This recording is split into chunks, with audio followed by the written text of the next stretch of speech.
আসছি পরবর্তী খবরে। এসআইআর আতঙ্ক থামার কোনো লক্ষণ নেই। এবার 6 বছরের শিশুকে নিয়ে আত্মহত্যা চেষ্টা করলেন এক গৃহবধূ। ধনেখালি থানার অন্তর্গত সমসপুর 2 গ্রাম পঞ্চায়েতের কানা নদী এলাকার ঘটনা। অভিযোগ, এসআইআর এর নথি না থাকার আতঙ্কে ভুগছিলেন 27 বছরের আশা সোরেন।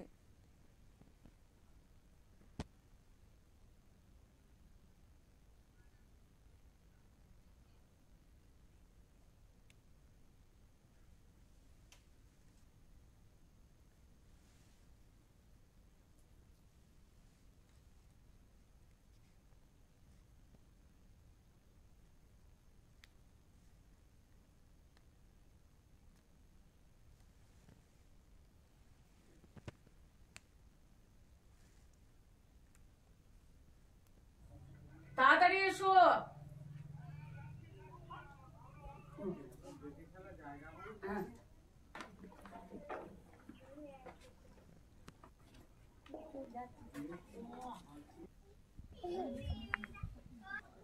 আমাদের এখানে মানে বিয়ে হয়েছিল জেজুর রায়পুর। তো এখানে জামার সাথে একটু ঝামেলার জন্য বোনকে আমরা নিয়ে চলে আসি। এখানে মোটামুটি 4-5 বছর ধরে এই বাপের বাড়িতেই আছে। এবারে এসআইয়ের যে এসআইয়ের ফর্ম আমাদের বাড়িতে সবাইকে দিয়েছে। এবার মানে ও পায়নি। অ্যাকচুয়ালি ও যখন পায়নি, ওকে আমরা বলেছিলাম যে দেখ বোন, তুই তো ভোট দিয়েছিস শ্বশুর বাড়িতে, ফর্মটা তোর শ্বশুর বাড়িতেই বেরোবে। তুই এক কাজ কর, তুই অনলাইনে যা, অনলাইন থেকে দেখ, যদি হয় ভালো তাহলে আমরা ব্যবস্থা করবো, না তো শ্বশুর বাড়ি থেকে ফর্মটা নিয়ে এসে ফিল আপ করে জমা দিয়ে আসতে হবে। তো ওকে এইটুকুই বলেছিলাম জাস্ট। দিয়ে এবার ও ভেবেছে হয়তো মানে শ্বশুর বাড়ি 4-5 বছর কোনো মানে আমরা রিলেশন মানে কথাবার্তা কিছু নেই, কোনো যোগাযোগ যাওয়া আসা কিছু নেই। এবার ও হয়তো ভেবেছে যে আমি গেলে আমি পাবো না, কিংবা আমাকে হয়তো দেবে না, সেই ভেবে এই কাজ মানে এই সিদ্ধান্ত নিয়ে মানে কি করেছে, পয়জন খেয়ে নিয়েছে। জানা গিয়েছে প্রায় 8 বছর আগে হরিপালে বিয়ে হয় আশার। পরিবার বিবাদের জেরে গত 5 থেকে 6 বছর বাপের বাড়িতে আশ্রয় নিয়েছিল সে। বাপের বাড়ির সকলকে এসআইআর ফর্ম দেওয়া হয়, কিন্তু তালিকায় নাম না থাকায় ফর্ম পায়নি সে। শ্বশুর বাড়িতে যোগাযোগ বিচ্ছিন্ন হয়। এবার এসআইআর এর ফর্ম পাওয়ার বিষয়ে শ্বশুর বাড়ি থেকে কোনো রকম সহযোগিতা পাওয়া যাবে না, সেই চিন্তায় মানসিক অবসাদে 6 বছরের শিশুকে নিয়ে কীটনাশক খেয়ে আত্মহত্যার চেষ্টা করে সে। রবিবার পরিবারের সাথে দেখা করতে ধনেখালির সমসপুর এলাকায় বাড়ি যান ধনেখালির বিধায়ক অসীমা পাত্র।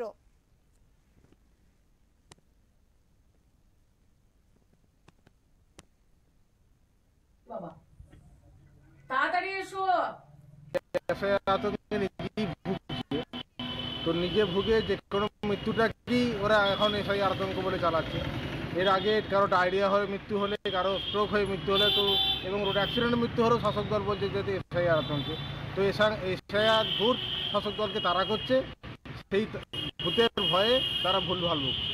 এবং আজকে পরিবারের বাড়িতে অসীমা পাত্র গেছেন, কি বলবেন? তৃণমূল বরাবরই মৃত্যুদেহকে রাজনীতি করে, এটা তার কোনো কথা হবে না। এখানে সেটাই করতে গেছেন উনি, মানুষকে ভুল বোঝাতে, মানুষকে বিভ্রান্ত করতে। কিন্তু পশ্চিমবঙ্গের মানুষ আর বিভ্রান্ত হবেন না, আর ভুল করবেন না।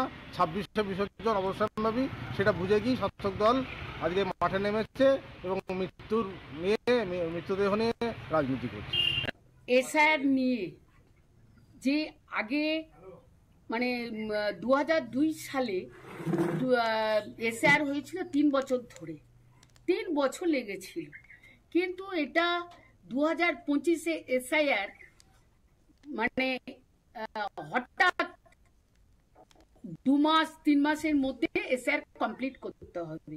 আর বাংলায় জনসংখ্যা হচ্ছে 10 কোটি। আপনারা দেখেছেন যে মানুষের একটা প্যানিক, যে প্যানিকটা বিহারে অলরেডি 64 লক্ষ ভোটারকে এসআইআর থেকে বাদ দিয়েছে।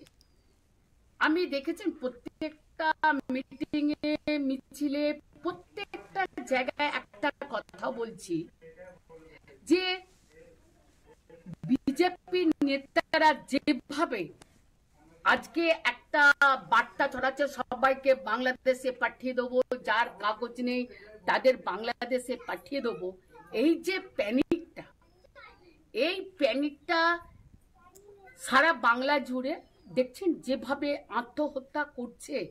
কারণ তারা ধরে নিয়েছে আমার যখন কাগজ নেই তাহলে আমাকে মনে হয় বাংলাদেশে পাঠিয়ে দেবে।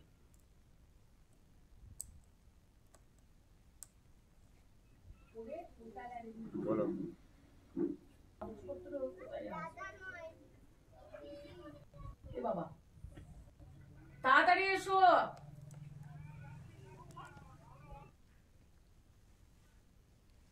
বর্তমানে আশঙ্কাজনক অবস্থায় কলকাতার পিজি হাসপাতালে ভর্তি রয়েছে মা ও মেয়ে।